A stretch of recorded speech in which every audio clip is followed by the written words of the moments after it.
Sure. So the Battle of the Atlantic is a really fascinating action. It was okay. Really one of the longest campaigns of World War II. It began from the very beginning and lasted to the very end, where the German Kriegsmarine, wasn't really able to compete with the British on the high seas, and was increasingly moving towards U-boat warfare. And the overarching idea of the Battle of the Atlantic was to cut off supply chains to the European war effort. So, and this is, a site like the Bloody Marsh is a perfect example of that. It was an oil tanker that was carrying raw materials that, and this was the type of raw material that would be shipped into the UK as, as an island nation. All of the materials that it needed to fuel its war machine had to be imported. So this was kind of a major artery. Fuel coming out of the Gulf of Mexico, running up the east coast of the United States, and then convoy over to Europe was what was putting fuel into RAF planes that were doing bombing raids into Europe. It was fueling tanks. They were bringing other types of materials as well. But the overarching idea was if you could disrupt that flow of oil or other materials, that you could limit the ability of the Allied powers to wage war. And so that's exactly what the U.S. did. They began in the North Atlantic, sinking ships, and increasingly as the war progressed, in 1942, they began sinking ships off the East Coast and continued to do that really through the remainder of the war. There was a really high point in the first 6 months of 1942 off the East Coast. It took the American Navy a bit of time to organize responses and countermeasures to this threat, which included instituting convoy systems where these ships would be and sort of a cluster of several ships that would be escorted by multiple vessels, and that would deter U-boats from attacking. I believe in the case of the Bloody Marsh, it was unescorted, which made it more vulnerable to this type of attack. And quickly as we began getting these convoys instituted and having air coverage and anti-submarine warfare, you saw the threat drop off of it, but it never really went away. It kind of moved down into the Gulf of Mexico and persisted throughout the war. One of the things that's really compelling about this story, though, is the fact that it's so close. I mean, I'm not sure exactly at the moment, but maybe you could tell us just how far off the coast of the United States that the ship is sitting right now, and that gives you an idea of how close these submarines came. I think when people think about World War II, you generally think about Normandy or Iwo Jima, or these places that happen really far away. And this is where the Battle of the Atlantic is where the American theater of World War II, where the war came to our doorstep. In some cases, some of these ships that were sunk by U-boats were within sight of shore. All I did was it's a story that is really underrepresented in the minds of folks as they think about World War II.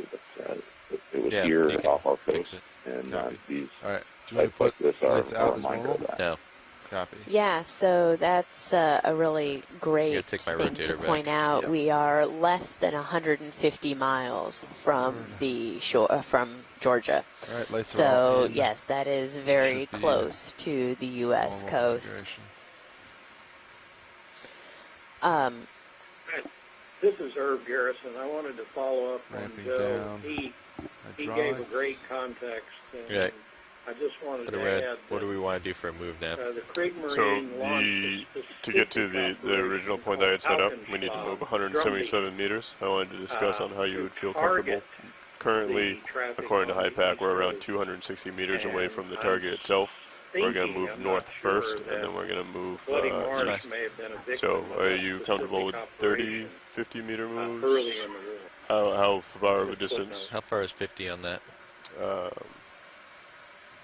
Yeah, so thank you that's for that, 50 right there. Yeah, we can do 50 meter. Okay, 50 meters so at earlier Mike 3 had degrees. said that there's, So we'll be hitting thousands, tens of thousands of wrecks probably off of the eastern coast. Yeah. And 50 meters, do you have any idea, like, what percentage have actually been located and mapped and then 3 degrees. studied? 3 degrees, copy. I'm assuming it's a very tiny percent. I'll line up to 3 degrees.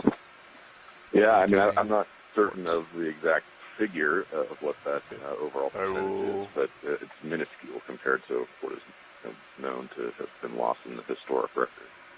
Looks like you're just about lined up. I'll go ahead and call it in. Fraction, and as you move farther offshore, that's even less in these kind of water depths.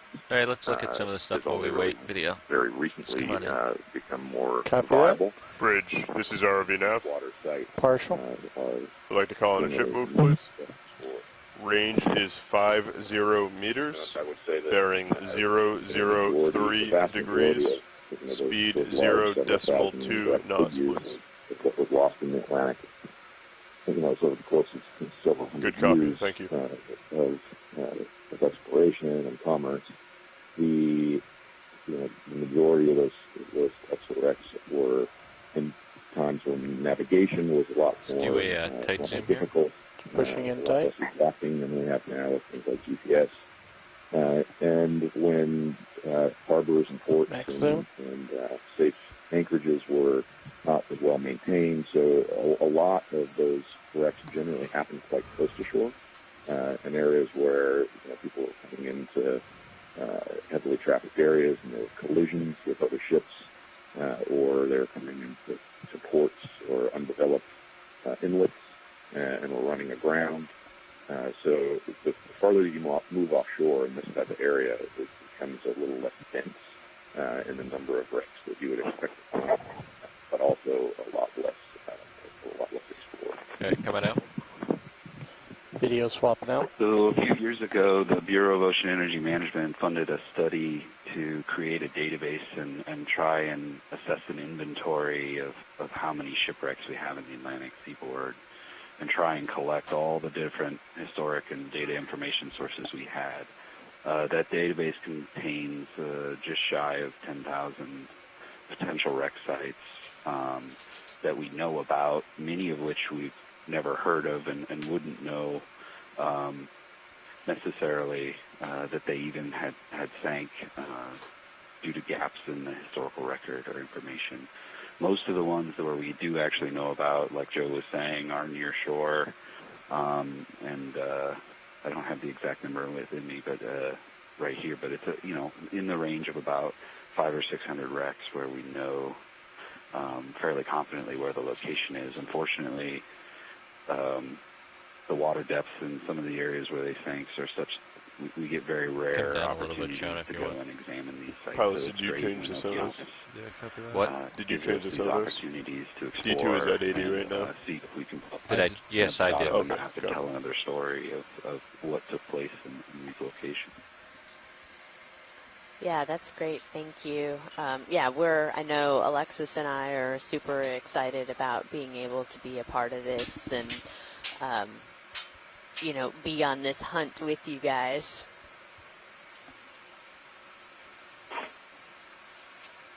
Yeah, just another historical note there, too. Even though this ship was unescorted, it did have armed guards on board and was equipped with a 5-inch and a 3-inch gun, fore and aft, and also had 8 20-millimeter guns on board.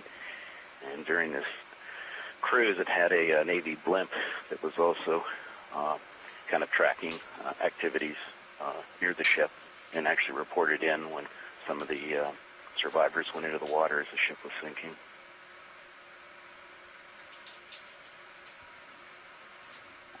Hi, this is John Broadwater. Joe, I thought you might want to tell a little bit about what you've been doing with the Battle of the Atlantic research up around the Monitor Sanctuary. Let's get the fish. Sure. Like I said, the Battle of the Atlantic was interesting in that it essentially turned an entire ocean into a battlefield. But there were particular areas in that larger battlefield that had particular strategic importance.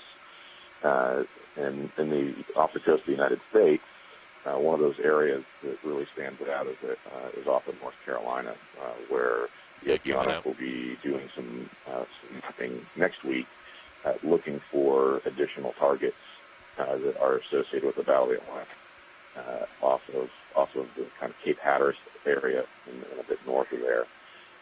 So this region, because of geographical features that influenced the shipping lanes and created sort of a concentration of a bottleneck around Cape Hatteras, was recognized as an area where the U-boats could have really effective success in being merchant vessels. So as a result, there's a particularly high concentration of merchant ships that were lost off of the coast of North Carolina, as well as U-boats that were lost in counterattacks and other Allied warships. So it's a really unique area that kind of serves as a microcosm to characterize this area as a battlefield, and it really is a representative of an American battlefield, just like Shiloh or Gettysburg, and that we're working through the Office of National Marine Sanctuaries towards trying to establish an expanded marine sanctuary extending out of the Monitor National Marine Sanctuary to protect and recognize this area and these resources as an American battlefield.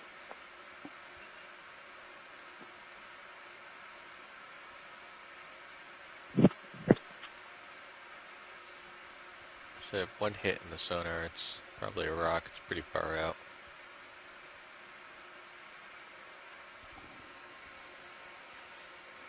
I think one of the interesting things about this story, and one of the reasons push out with the camera at all, such a compelling and worthwhile one to tell with these merchant vessels, is that the story of the merchant marine in World War II, and the sacrifices that they made, is one that has really been underplayed.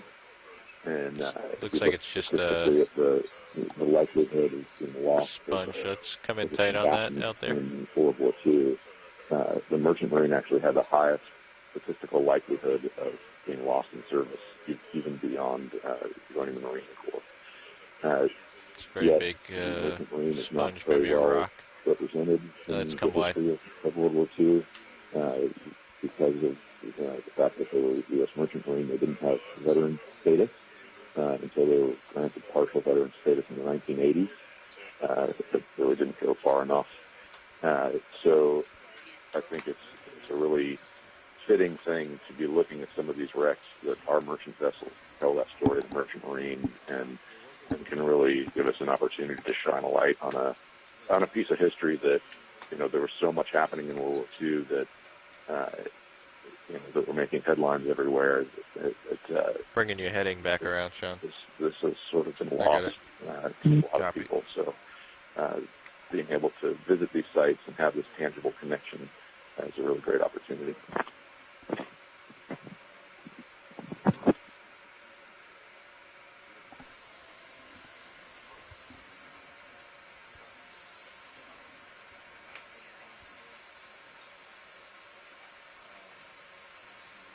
So those of you that are just joining us this morning, we are on the seafloor at about 460 meters ROV depth. We are approximately 100 miles off the Georgia coast, and we are diving today on an underwater cultural historical heritage. Sorry, we'll get the acronym right here shortly. Underwater Cultural Heritage Site, a potential World War II shipwreck, the Bloody Marsh, that was sunk by a U-boat torpedo in 1943. My name is Amy Wagner, and I am the geology science lead on this leg of the Windows to the Deep 2019 expedition. And I'm joining Amy, Alexis Weinig, the biology science lead on this leg of the expedition. today is a bit different than our previous dives. We have a number of archaeologists on the line with us today as we go through this approach and then hopefully survey of this target, which could potentially be a shipwreck or just another interesting geological feature. I don't know if that was intentional or not. So we No, I saw that. Yeah, thanks for coming. Our ROV team is going to operate with caution. So this approach will be relatively slow and just to make sure that we are not coming upon anything too suddenly. And we will first try to identify whatever this feature is, and then regardless, we will survey around the feature. Pilots, so the idea is to come really north here and then approach so sort what of you from are, the as we are west, so that we approaching can get this a little bit more feature, of a what you sonar are seeing return. here And, is this just kind of the tether's not blowing right at it. soft bottom. There's So actually a that lot move of just completed. larger I'd like to get another kind one of in whenever you guys are chunks set. of, some kind of dark rock. Let's keep them rolling. We sampled some of this yesterday a little farther south, and so trying to understand a bit what this is. And a lot of sponges we're seeing here, these kind of white fan-shaped things. Kind of the fall. Yeah. Okay. I did see that. Thanks. Okay. And some coral as well.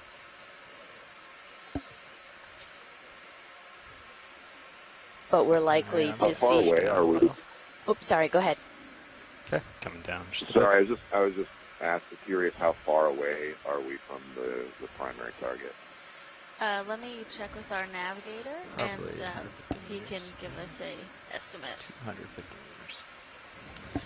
We are about 150 meters. No. Oh, sorry. close to 200. Yeah. Close to 200 meters.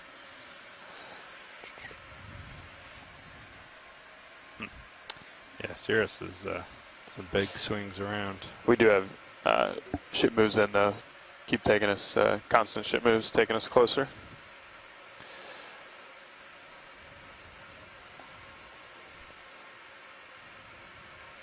We'll keep an eye on it, sonars for you.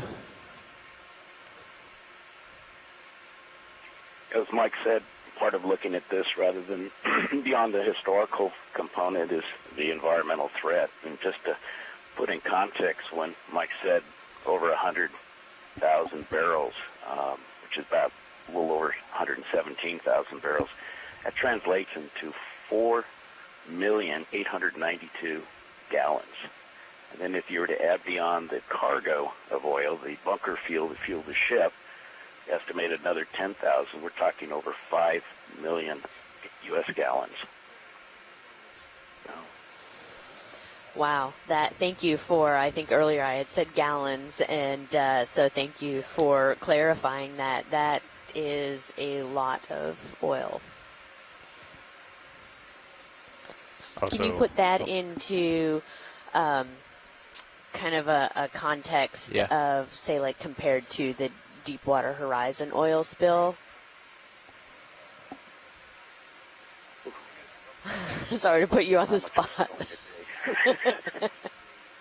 Yeah, if you actually give me a second, I have done some work with the Deepwater Horizon. Okay, excellent. Confirm that. Just give me a minute. Yeah, we can deploy them. You want them out? For sure. And Mike, as far as you know, the cargo might even bring the uppers. C? Just stow them slightly so that they're. Yes, it was. You know. Yeah, it was bunker C, heavy fuel oil. Can adjust when we get on site. The Deepwater Horizon oil spill was I think 87 days. Some of the estimates range wildly, and there may be a final legal one that was worked out, but the overall estimates were about 3.19 million barrels. So that's, I think, approximately 130 million gallons. Wow.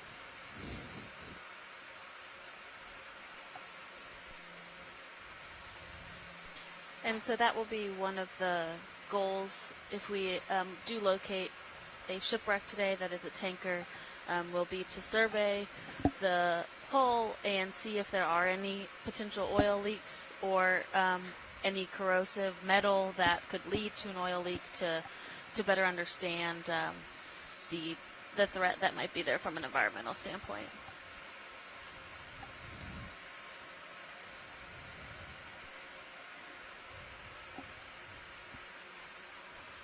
Good.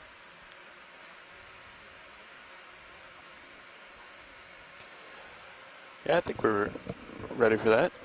You want to do introductions? Yeah.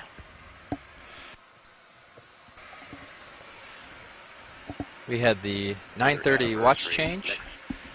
Now sitting in the front row as pilot is Jeffrey Lanning. And a navigator, Chris Ritter. At co-pilot is Tony Arnold. Over in video, Bob Knott. And clipping is Art Howard. And we are all here with the Global Foundation for Ocean Exploration. All right, thank you guys. Yeah. How does that look for swing arms? And actually, we are all stable here now, so we're going to increase our ship speed just by 1/10 of a knot, get there a little quicker. Everything looks good from our end. Ship's holding station, or holding its heading just fine, so we're going to increase that move a little.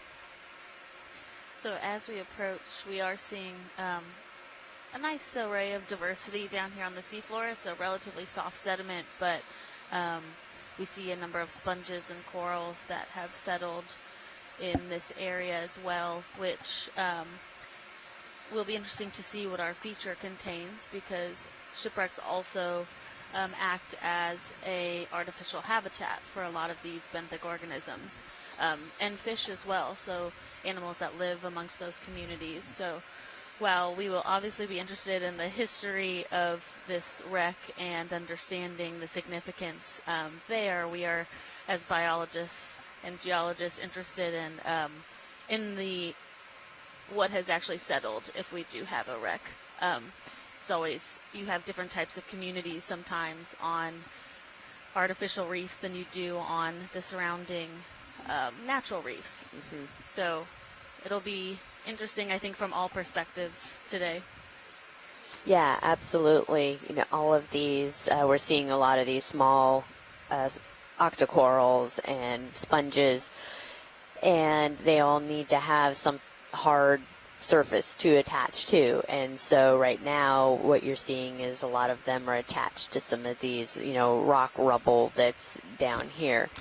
And if we find a shipwreck, that's a great surface for these organisms to attach to. And I have been fortunate enough to go scuba diving in Truk Lagoon out in Micronesia, and the shipwrecks out there are just phenomenally covered with soft coral and all kinds of amazing underwater habitats. Oh, look at this. Nice little fish here. Okay, I'm going to keep that move going here, pilots. Yeah, for sure.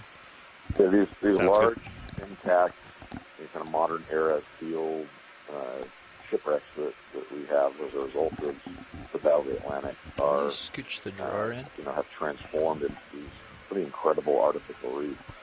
And you know, if you're looking at natural, can you bring the drawer in? Sure. Sites in this area, it's often the hard bottom habitat that has such a concentration of life. And pilots, that'll take close to 20 minutes to get us to this waypoint.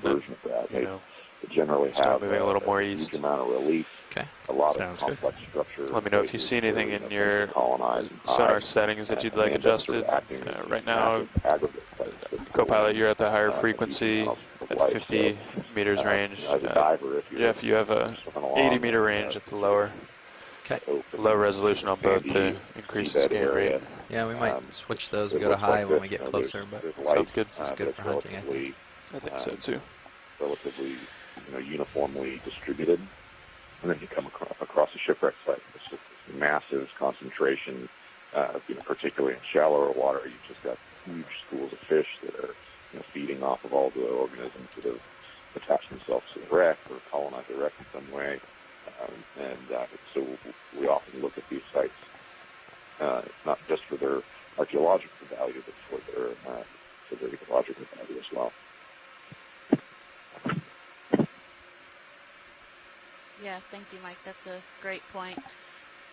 And it will be interesting down here in the more deep sea. So we are around 450, which is a little more shallow than some of the reef areas we've been exploring on this southern east coast of the U.S. But I personally would be very interested to see if we have some cold water corals that are settling at this depth, because this is generally where we see the highest populations of them in areas like the Gulf of Mexico. So this provides a substrate that might not have already been there, and we will see if we see these types of complex communities.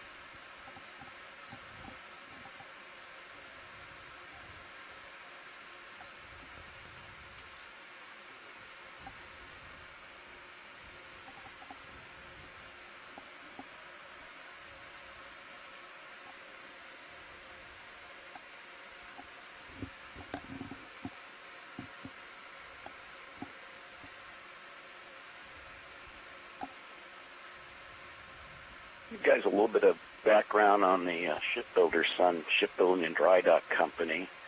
The tankers basically were kind of the victory ships for moving. We had to conduct war across two great oceans in the U.S. during World War II, and it was one of the most ambitious shipbuilding program in American history. We had to, of course, transport oil and gasoline. So they commissioned the fabrication of 490 T2 tankers, and 281 of them were built by the Sun Shipbuilding and Dry Dock Company in Chester, Pennsylvania. Sun had launched the first T2, which was the Esso Gettysburg, in February 1942, but it was sunk on June 10th, 1943, just 37 miles southwest of the Bloody Marsh on July 2nd. To fulfill the government orders, Sun quickly expanded, streamlined production until it could complete a ship from the laying of the keel in just 70 days. By 1943, it was operating 4 major shipyards with a combined 28 ways, together with associated shops, cranes, railroad facilities, and dry docks. At its peak, Sun employed 35,000 to 40,000 workers in any given year. By year's end, Sun had launched 318 vessels, including 35 cargo ships, 35 barges, and 8 military vessels.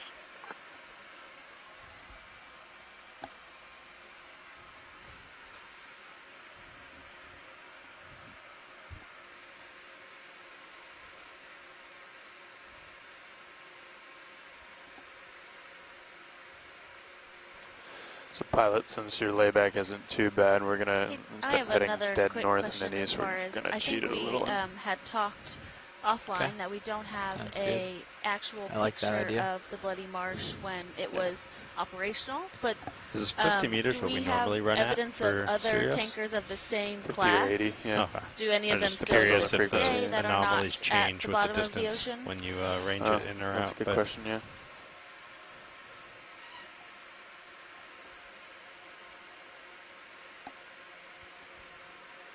There's a lot of information on T2 tankers. They were like such an important player in World War II. Rail, you know, there were so many of them built, so there are What's interesting, lots of though, is information, that but I you can get it to go away. believe any survived. Does anybody know?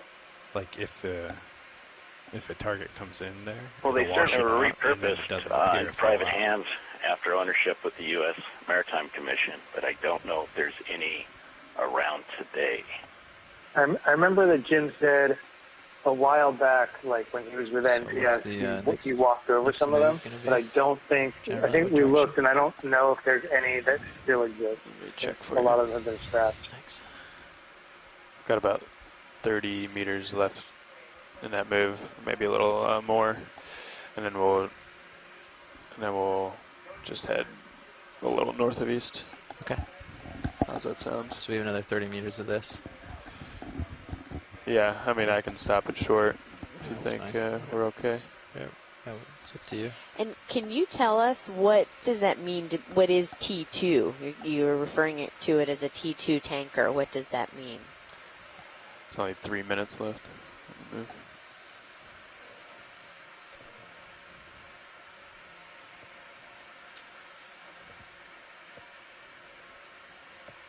T2 is sort of an abbreviation for T2SEA1. It was a designation for the type of tanker that we're talking about. These were, cut it and get like away they there. said, these were produced So sort of 075. in mass. So it, yeah, I guess as best you could say for a ship type. And then get one in. It's sort of early on in World War II to sort of I'm happy to head that way. Yeah, fast I'm over track here already even. the shipping of oil to both the Atlantic and Pacific battlefronts. I'll come over. Yeah, you can line up 1075. Thank you. And that was a designation by the U.S. Maritime Commission following the T1 tanker of an earlier period, probably World War I. Okay. So they had to classify their ships. That was part of the U.S. Maritime Commission's role. Yeah. And I'm assuming this was a steamship, or was it diesel powered? Steam turbine. Okay. The 2 boilers and a turbine. I think the shaft horsepower is 6,000. Could do a little over 14 knots. That's pretty impressive. Okay, pilots that move. Yeah, they were basically owned by the United States Maritime Commission, which was an independent executive agency of the U.S. federal government. You know the delay on the commission's like a minute or something, role was to establish, not much at all. By the Merchant Marine Act of 1936 to devise a merchant ship building sonars in you guys, and it's hard to even tell. With a fleet of 500 modern cargo ships. So the goal of the commission was to replace the cargo 50 meters. We'll have to put another one in, but we'll wait to see at the end of that 50 meters how we're looking. And more energy efficient. You might swing so a little with that replaced north momentum, but U.S. Shipping Board should steady out by the time we get there. World War I. Copy.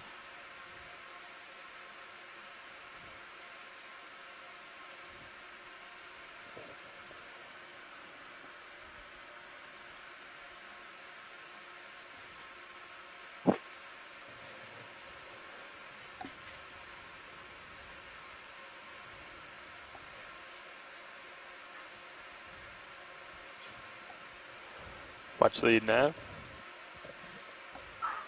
Hey, I'll just keep you updated as we go here. We're about 130 meters from where we expect the target to be. We'll see it in sonar before then, but yeah, we're just coming in nice and easy, looking for obstructions and surveying the area around it. And we're moving at 0.3 right now, so that should get us there fairly quickly in the next 20 or 30 minutes.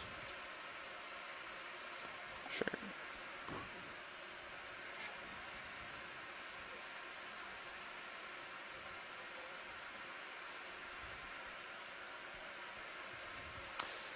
I don't think we'd be able to tell that difference. We get really good returns on metal and hard rock. I think if it was metal, we would get a very solid return from very far out, better than any natural object. But if it's really hard rock, we get a pretty decent return as well.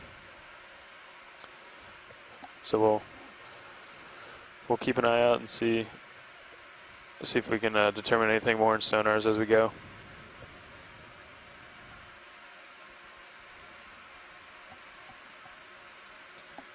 So as you might have just heard our navigator on the pilot channel, we are about 130 meters off of our target and moving at a nice steady pace, so should hopefully be approaching that area in about 20 to 30 minutes.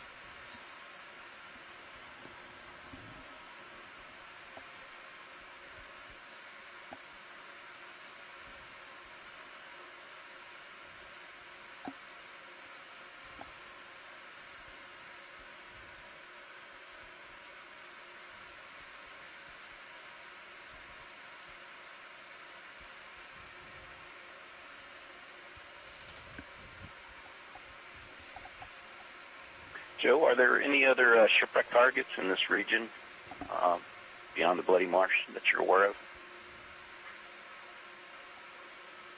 I'm not sure of anything that's, depending on how you would define the region, but I'm not sure of anything that's particularly close by to this site, but I'm sure that, there's certainly other World War II era wrecks up and down the East Coast. Mm-hmm.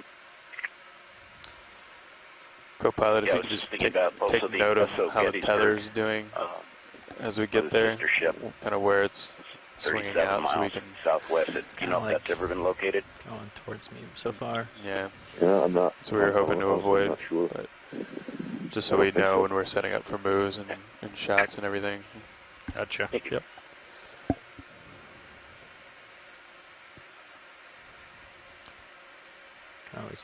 I can often pull it out of the way too. If you need to. Swing the We tail have a around question on our chat that if we do find this wreck and it is potentially leaking oil, would there be any consideration or way to contain it?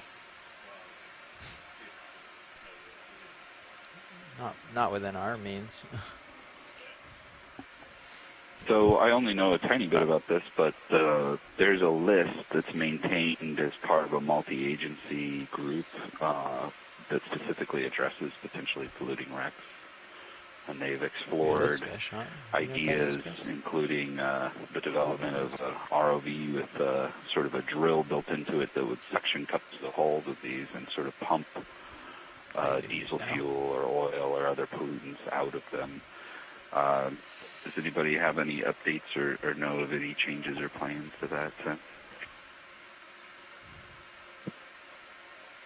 Yeah, I think that the large part of that would be determined based on the sort of the initial assessment of the site and how intact is it. If there's thought that it might still contain significant reserves, but generally we would turn that over to the Coast Guard and they would generally take the lead on how to approach any kind of mitigation. Yeah, just to add to that, to answer the question directly, we wouldn't do anything while on bottom today on this stat. This is just a find, document, assess type mission. And that's the first step. Like I said earlier, a lot of these oil tankers that are on the potentially polluting wrecks list have never been found out in the deep water, and so if it is leaking, finding it and determining that is a huge step forward to be able to address any pollution risk.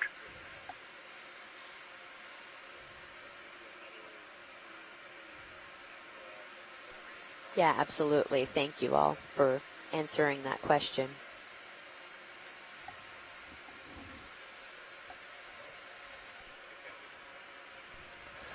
Okay, pilots, just put another move in, same bearing as the last. Great. Another 50 meters at 0.3, that'll be 5 minutes. So it seems like we're creeping here, but we're making good progress. And keeping an eye out for any midwater lines or obstructions. Ship looks like it's holding this heading nicely. Should be coming into D2's rate, sonar soon, right? Yeah, at 80 meters. Yeah. Take a scan here. I'm facing sort of the wrong way at the moment. Do you want to, I can drop a little target here and make it active if you want to get a, yeah, there you go, get a bearing and distance.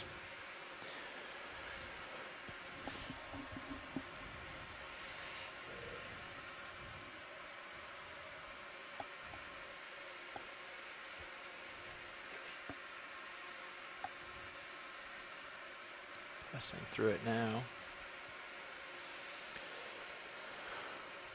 Watch lead nav. Do you guys have eyes on the HIPAC screen back there? Okay, so this target by my cursor is active right now. So if you want to use these bearing and distances as a reference to give updates, That's where we usually pull our distances from. So just so you know, so you can have a check every now and then. Got it.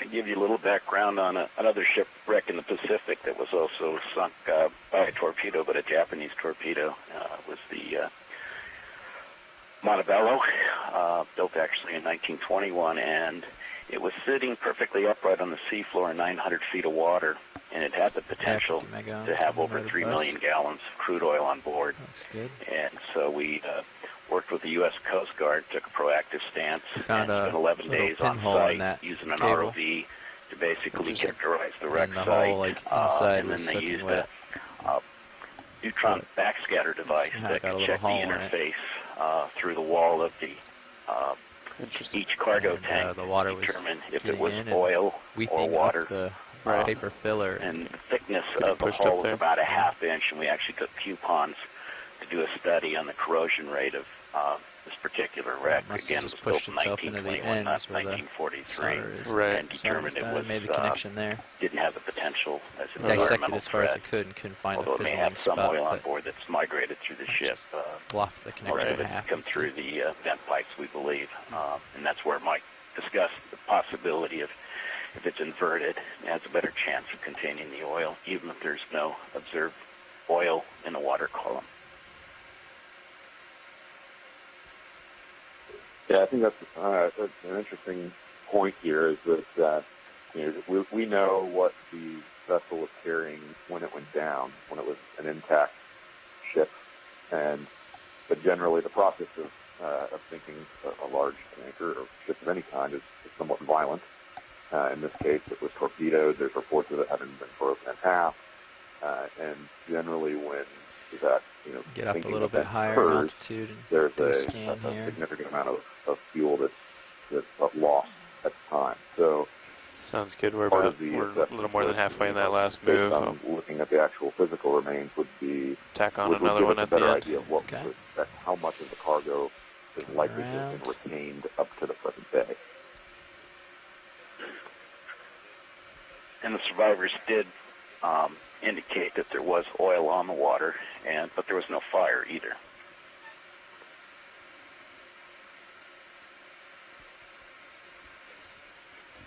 And there was a loss of 3 lives in the engine room where the first torpedo struck. Do a scan. There were about 70 people on board, Mike?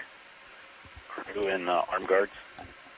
Nothing obvious. Something like that. Hold on. About 1.5 meters off. Yeah, okay. Yeah, 67 people on board. Nope, 77. 10 officers, 40 men, and 27 armed guards. 67 survivors, right. The three lost. Yeah, not only did the torpedo hit, and I guess there was a moment of vibration in the hull of the ship before it exploded, and then following that, the boilers exploded. So the engine room was pretty much devastated, of course, taking 3 lives.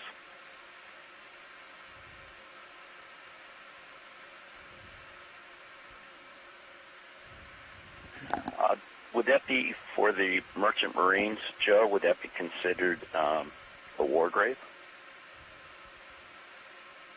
So I would definitely consider this stuff or any site that has had loss of life a war grave.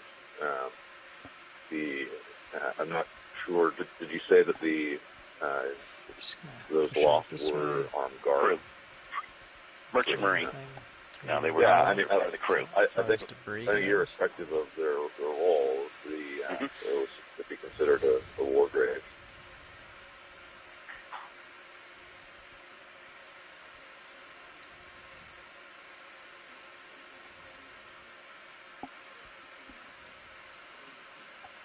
They certainly were in the service of the United States.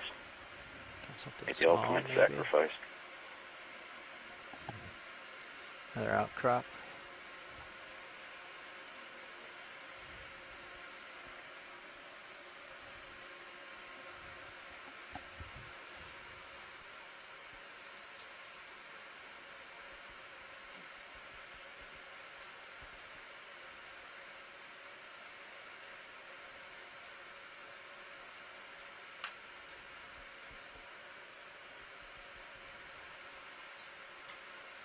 It's about 40 meters out.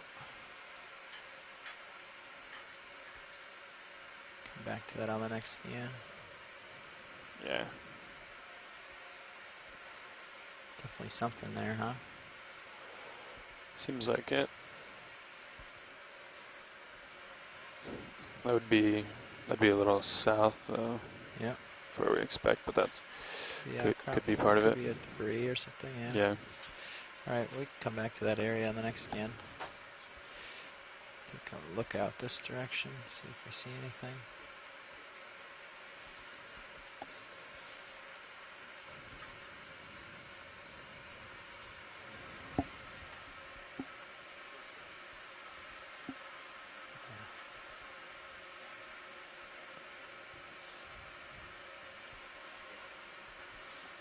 Tether looks good.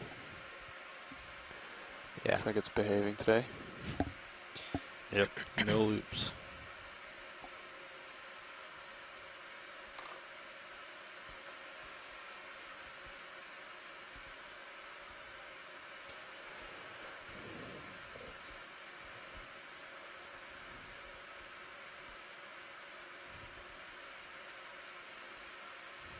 And both of your gains are way up, just to get as many things as we can. Yep.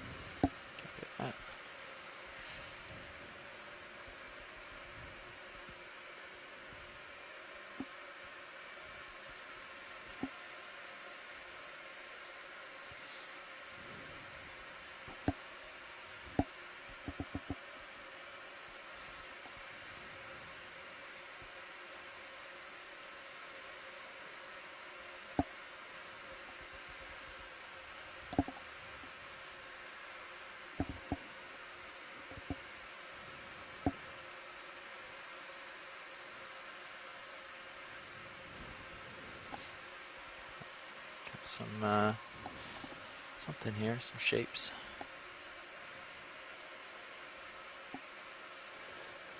About 60 meters out. Yeah.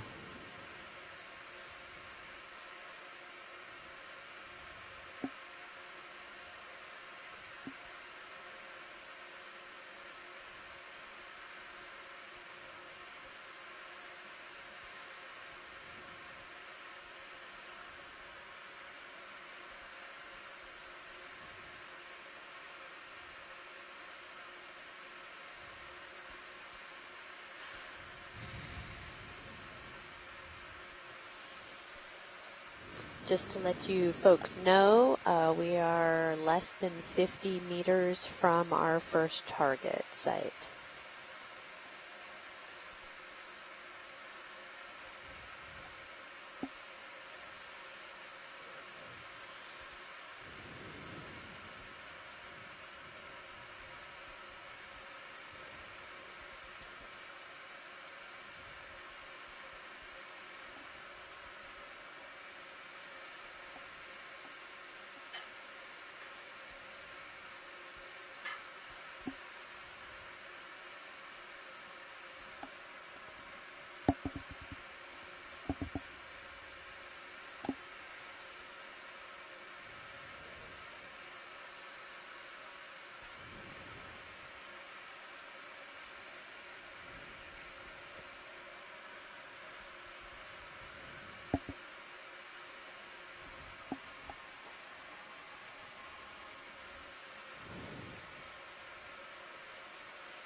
Looks like your sonars are picking up the depressions in the bottom, right up there. Yeah.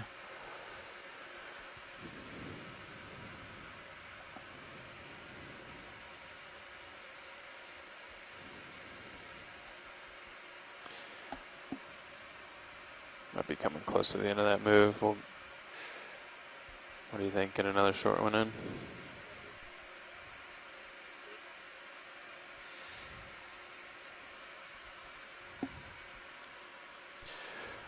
Yeah, we can do another short one, or I don't know if you want how much you want to let this one settle out first. But I don't see anything in Cirrus view. Right. I don't have anything yet, so you could probably tack on a little more. Yeah, 20 meters or so. Sounds good. Can I do another ship move, please? Range 20 meters, bearing 075 degrees, speed 0.2 knots.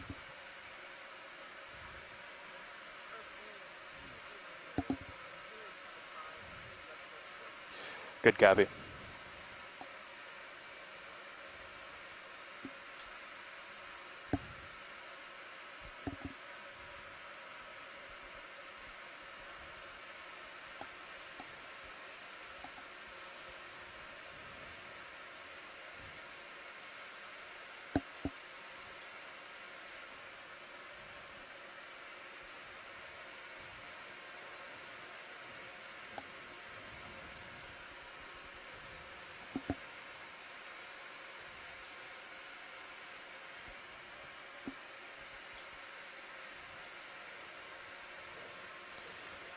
Still no hard returns out there in your sonar.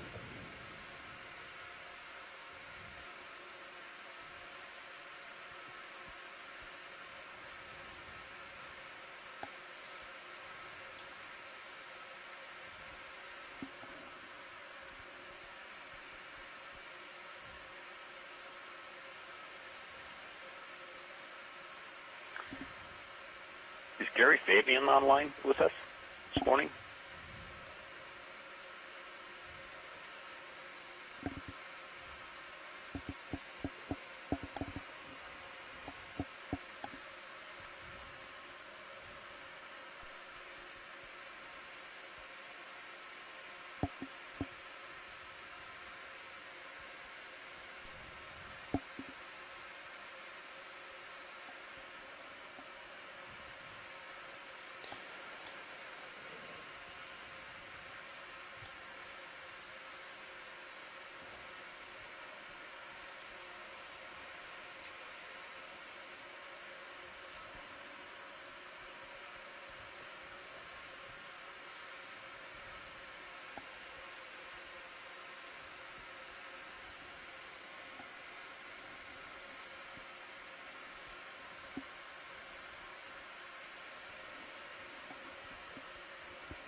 Okay, pilot, so what do we want to do here? Do we want to continue after this move, continue on this heading, or head north a little and see if we can... We can get on the little ridge crest and follow along, I guess, right? Sure. So I guess we can keep the same bearing for our moves. Do one more like this, I think. Sure.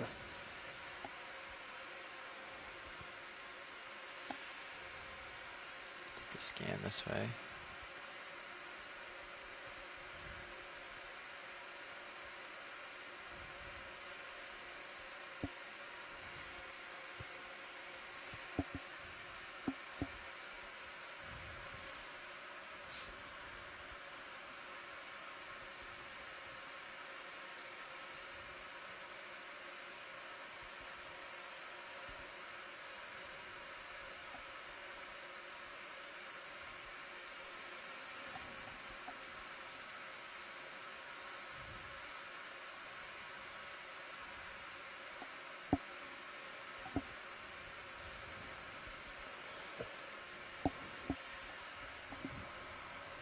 So if you're just joining us, we are currently diving about 125 miles off of the coast of Georgia. We are approaching a target that was a underwater cultural heritage site target to potentially locate a sunken ship. and we are going to survey this area a bit around and see if we can either see a shipwreck, or we will start later on into a benthic dive where we will spend time characterizing the habitat of this site. But we have a number of archaeologists with us on the line, and guys want we to will get just another one continue to kind Maybe, of go around this feature and really towards where I am now, do our maybe best a to little more confirm north. Okay, what 050. this Seems like some interesting site is. things to look at over here. Okay, coming around. 050, another 20 meters. Let's do it. Another ship move, please. Range 20 meters, bearing 050 degrees, speed 0.2 knots.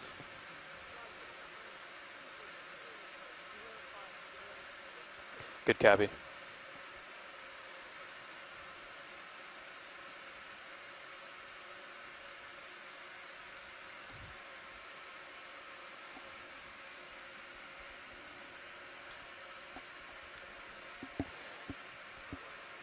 Okay, pilots, that move is in.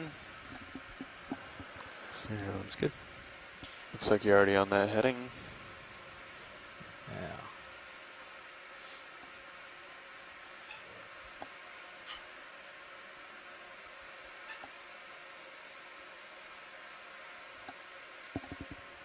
I'll keep your sonars where they are for now. Sounds I good. think D2 does a good job of seeing out there in the distance.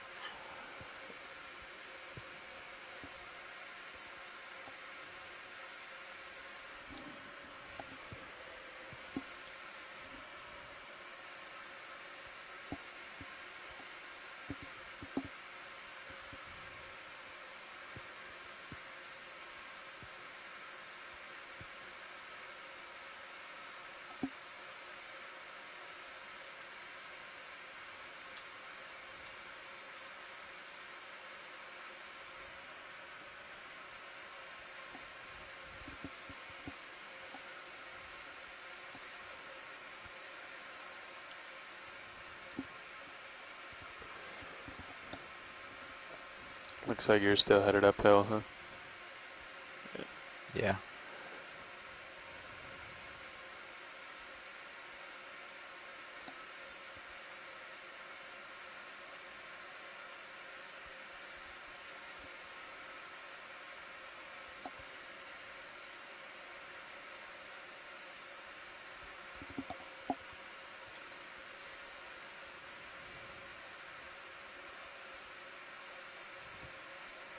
I think you could range in on the... On yours? Mine, yeah.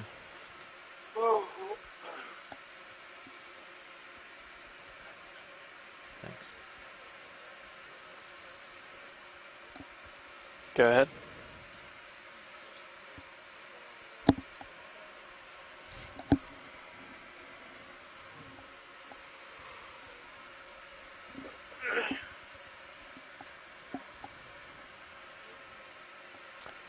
Sure.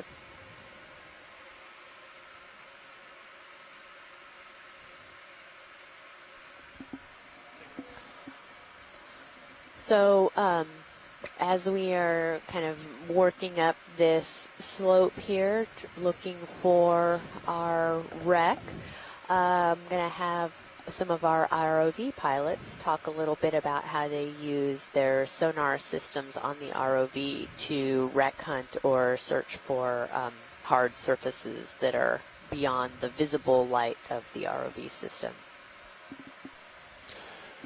Sure. Hi, everyone. This is Chris Ritter, sitting nav with the Global Foundation for Ocean Exploration. So we have a sonar system on both vehicles, on D2 and on Sirius, and the sonar on D2 as a forward-facing sonar, so we only have 180 degrees to see out in front of D2, but Sirius has a 360-degree range. And what we do is we usually keep, when we're searching for hard targets out in the distance, we'll keep, since D2 is out in front of Sirius, we'll keep the D2 sonars at a lower frequency at 385 kilohertz and range out to about 80 meters so that we can